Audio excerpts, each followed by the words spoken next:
François Truffaut, c'était quelqu'un qui aimait beaucoup les chansons, qui disait toujours qu'il aimait bien les gens qui avaient l'habitude de faire de la scène, parce qu'ils apprenaient à se maîtriser et à avoir le contact avec le public. Donc il aimait bien les chanteurs, et je crois qu'il aimait bien mes chansons.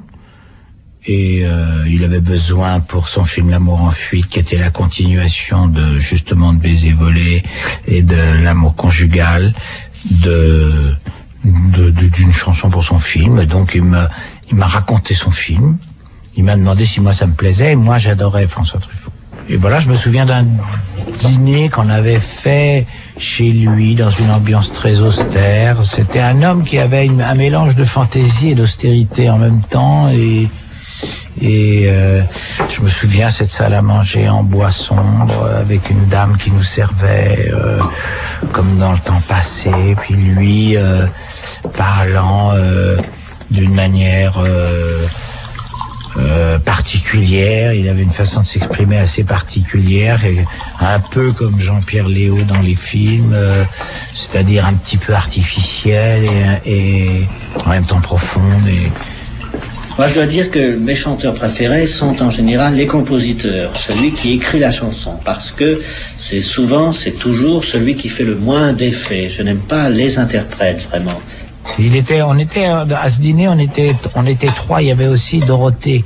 Dorothée, c'est une fille de la télévision ici qui avait joué dans le film, et dans le film L'amour en fuite. Et moi, je connaissais pas bien Dorothée, mais et je me souviens qu'il la trouvait jolie, il la regardait tout le temps en coin, ça me fascinait. Je me disais, c'est drôle, dès qu'elle croisait les jambes, il regardait ses jambes et tout, c'était drôle. Il était drôle avec les femmes, François Truffaut. Il adorait ça, quoi. Il adorait les femmes, leur façon d'être, il les regardait. Donc François Truffaut, pour moi, c'était une idole. Alors donc, quand il m'a demandé de faire une chanson pour lui, j'étais vraiment très enthousiasmé. Puis il m'a raconté son histoire de son film. Je l'ai pas vu, mais il m'a d'abord raconté son histoire. Puis j'ai fait le film, j'ai fait la musique du film comme ça. Et puis ça lui a plu. Et puis la chanson était donc dans le film. Et il y a même un moment où Jean-Pierre Léaud va dans une boutique et il dit, je voudrais le dernier disque d'Alain Souchon. Puis là-dessus, le film finit comme ça, avec ma chanson qui passe. Excusez-moi, madame, est-ce que vous auriez le dernier disque d'Alain Souchon? Ah, vous avez de la chance, je viens juste d'être livrée. Il s'appelle L'amour en fuite. On pourrait l'écouter? Avec plaisir, dans la cabine. Merci. Et c'était la première fois qu'on me donnait un thème de chanson, qu'on me disait, voilà l'histoire, alors fais une chanson sur cette histoire. C'était la première fois, c'était intéressant, parce que quand on fait des chansons, on se dit, tiens, c'est tellement vaste, les thèmes, on ne sait jamais où aller, tandis que là, c'était bien, on me disait, tiens, tu vois, cette histoire-là, fais. Donc j'ai fait ça. Avec Laurent Voulzy, on l'a fait tous les deux, au bord de la mer, je me souviens, pendant que tout le monde allait à la plage, nous, on était là avec nos stylos, nos guitares, et puis voilà. Imaginez, la première commande de chansons pour le cinéma qu'a Souchon, c'est un petit coup de fil de François Truffaut, réalisateur chef de file de la Nouvelle Vague. Et écrire une chanson pour le cinéma, c'est pas la même chose que d'en faire une pour soi, mais on nous propose un thème, si on a des choses à dire dessus, ça peut être formidable. Souvent, c'est des idées auxquelles on n'a jamais pensé. Donc, ça peut être bon ou mauvais. Mais ce qui est important, c'est que là, Alain se met le doigt dans l'engrenage du cinéma. Et attention, écoutez bien la suite. Claude Berry, c'est un grand producteur et un réalisateur qui a fait beaucoup de succès extraordinaires. Et c'est un homme que j'adore, qui est fou, qui est gentil, fraternel. Il a une tête d'enfant encore maintenant, des yeux qui s'étonnent, écarquillés et tout, alors que c'est un grand homme d'affaires qui brasse des milliards et tout ça. Et il a toujours une espèce d'envie enfantine de la vie. Puis un jour, dans un coup de téléphone, il me dit, tu sais, j'ai fait un autre... Bon, le temps a passé, il me dit, j'ai fait un autre film, mais je voudrais que tu joues dedans. Je dis non, mais moi je suis incapable de jouer, je sais pas ce que c'est que de jouer, je me rends pas compte s'il faut faire beaucoup de choses, s'il faut rien faire, s'il faut... si j'aurai la mémoire pour apprendre les textes, si je ne sais pas. Enfin bon, on verra s'il faut parler fort ou pas fort. Et puis donc il m'a dit mais viens, je m'occuperai de toi, tout ça. Il était extrêmement paternel, fraternel, gentil avec moi. On a fait un film qui s'appelait Je vous aime, qui racontait l'histoire d'une femme qui écrivait des chansons, et c'est l'histoire amoureuse de cette femme tout au long de sa vie, avec ses premiers amours, le deuxième, le troisième, femme qui avait eu beaucoup d'histoires d'amour fortes, et qui était un petit peu la vie de Catherine Deneuve, et c'était donc Catherine Deneuve qui faisait le rôle principal, et puis on était avec Trintignant, Depardieu, Gainsbourg, moi et je sais plus qui, Christian Marquand, on était ces amoureux. Moi j'étais le dernier. Qu'est-ce qu'on est bien, Chantal magnifique. À Paris, il vient dans le chien. Je la connais.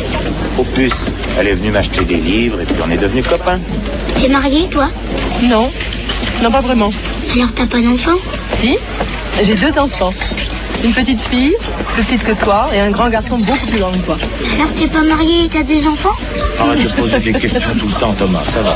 D'abord, on peut très bien avoir des enfants, je peux pas être marié. Mais tu devrais aller t'acheter une glace. Va te chercher une glace. J'en veux pas. Moi, j'en veux une. Va m'en chercher une pour moi, j'ai envie de manger une glace. Va la chercher toi-même. Dis donc, c'est comme ça qu'on parle à son père? Tu vas me demander pardon, sans ça tu rentres à Paris direct ce soir. Pardon. Pardon qui? Pardon, papa. Viens m'embrasser, va. Dis, papa, tu veux pas aller me chercher une glace? Et après, on m'a proposé... j'ai eu beaucoup de propositions. Alors, je savais pas ce que c'était. Je connaissais pas bien le monde du cinéma. Je connaissais pas les noms des gens et tout ça. Donc, Jean-Paul Rapneau m'a dit, ah bah je vous ai vu dans le premier film de Claude Berry, dans le film de Claude Berry, je voudrais je voudrais vous prendre dans mon prochain film. Alors, je ne savais pas s'il fallait que je le fasse ou pas, si Jean-Paul Rapneau c'était un bon, si c'était pas un bon, si l'histoire était bien. J'avais lu, je trouvais ça pas mal, mais je me rends pas compte du tout. Donc j'ai demandé à Catherine Deneuve, qui m'a dit, écoute Alain, je vais être ton agent. Et donc elle m'a dit, je suis ton agent, donc Jean-Paul Rapneau, tu peux y aller les yeux fermés. C'est un homme merveilleux, cultivé, intelligent, gentil, bienveillant, qui fait des choses, qui fait des films magnifiques, et tu peux y aller. Alors j'y suis allé. Mademoiselle Valence, quelques mots seulement. Je verrai ça mardi. Bien. On dit que la France ne peut rien faire sans vous. Tu étais où ce matin? Je t'ai pas vu. Je voudrais écrire un grand article sur vous, ou plutôt une espèce de feuilleton qui paraîtrait chaque semaine. J'ai déjà le titre. Dans les coulisses du pouvoir, une mystérieuse jeune fille. Si tu écris un seul mot sur moi dans ton journal, Qu'est-ce que tu feras? je te reverrai jamais. Ça ne changera pas grand-chose. On se voit une fois tous les 3 mois entre 2 piles de dossiers. Tu me manques, Pauline. Qu'est-ce que je t'ai fait? Rien. Pourquoi tu restes pas là ce soir? On rentrera à Paris demain. Ah non, mais je peux pas parce que je... Parce que quoi? Mais parce que... Mademoiselle Valence! Oui. Dans 30 ans, quand tu parleras à la télévision, je dirai à mes 50 ans, vous voyez cette vieille fille, j'étais amoureux d'elle quand j'étais petit, maintenant elle est Premier ministre. Amoureux, oui. Seulement elle, l'amour.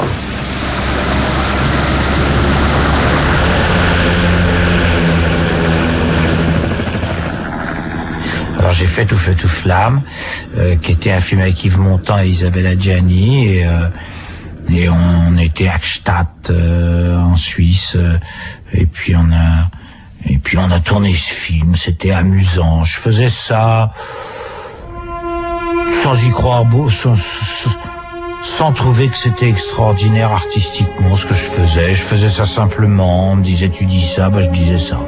Et puis en même temps, j'aimais beaucoup être dans une équipe de film où on s'occupe beaucoup de vous, où on est dans des palaces, où on vient vous chercher le matin en voiture, où les gens comme Yves Montand, Isabelle Adjani, c'était des gens avec qui j'aimais être. Des bons souvenirs. Ah, et le rôle qui a marqué la carrière d'acteur d'Alain Souchon, c'est quand même le film L'été meurtrier de Jean Becker où il jouait Pimpon.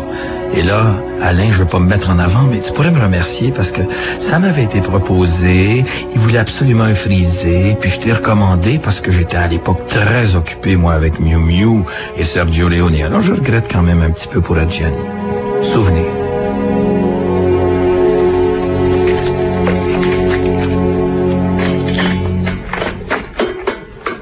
Hier, au bal, je me suis drôlement fait attraper par votre frère.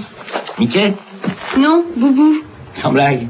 J'étais tranquillement en train de danser, il vient sur moi et il me dit « Qu'est-ce que t'as fait, mon frère ?» Je lui dis « Moi, j'ai rien fait. » Alors il monte sur ses grands chevaux et il me dit « Alors pourquoi il est parti avec cette tête-là ?» Quelle histoire. Pourquoi vous êtes parti comme ça? Bah justement, j'avais des scrupules à cause de Georges Massigne. Dis donc, Gaston, je suis la propriété de personne. D'abord, je suis plus avec lui.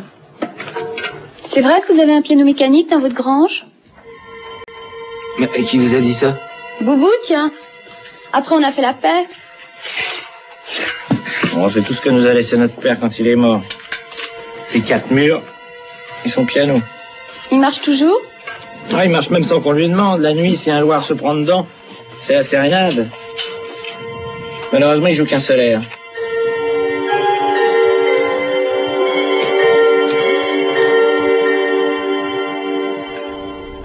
Isabelle Adjani, c'est quelqu'un que j'ai découvert à ce moment-là, qui était une fille très jolie d'abord, et puis fort intelligente, cultivée, drôle. Et puis on est devenus très amis. On a rigolé beaucoup et c'était très agréable. Elle n'était pas du tout comme Catherine Deneuve à s'occuper de moi et tout. Elle était un peu sauvage, parce qu'elle est comme ça. Chez les grands acteurs comme ça, on est dans cette espèce de relation entre les gens sur un plateau, on parle, ça va, ouais, oh bah ma bagnole est en panne et tout ça. Puis d'un seul coup, les moteurs, et d'un seul coup, les grands acteurs comme ça, d'un seul coup, ils quittent le monde. Ils quittent le monde et ils sont dans leur truc, ils sont dans leur scène et tout. Moi, ça me faisait pas tellement ça. J'étais toujours avec les gens avec qui j'avais dit ma bagnole est en panne ou je sais pas quoi. Et donc, il y avait une espèce de décalage, mais ça m'impressionnait, cette espèce de... Surtout Isabelle, elle est très tout de suite dans son truc, à fond, et...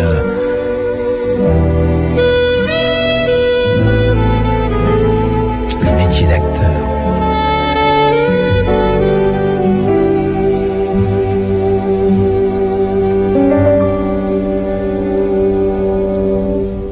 J'avais l'impression de ne pas travailler du tout. Et on me disait, ton travail est formidable.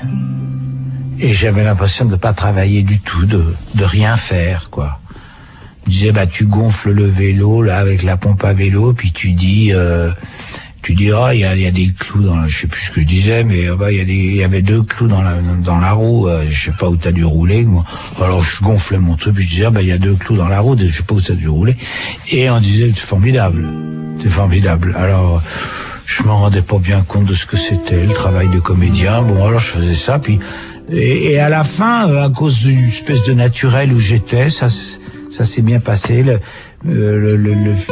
Isabelle était formidable, l'histoire était formidable, c'était une histoire prenante, très belle, de vengeance, de fille malheureuse qui avait subi des chocs psychologiques dans sa jeunesse et qui, voilà, et donc le film a eu beaucoup de succès. Et donc là, j'ai été catalogué comme un acteur de cinéma.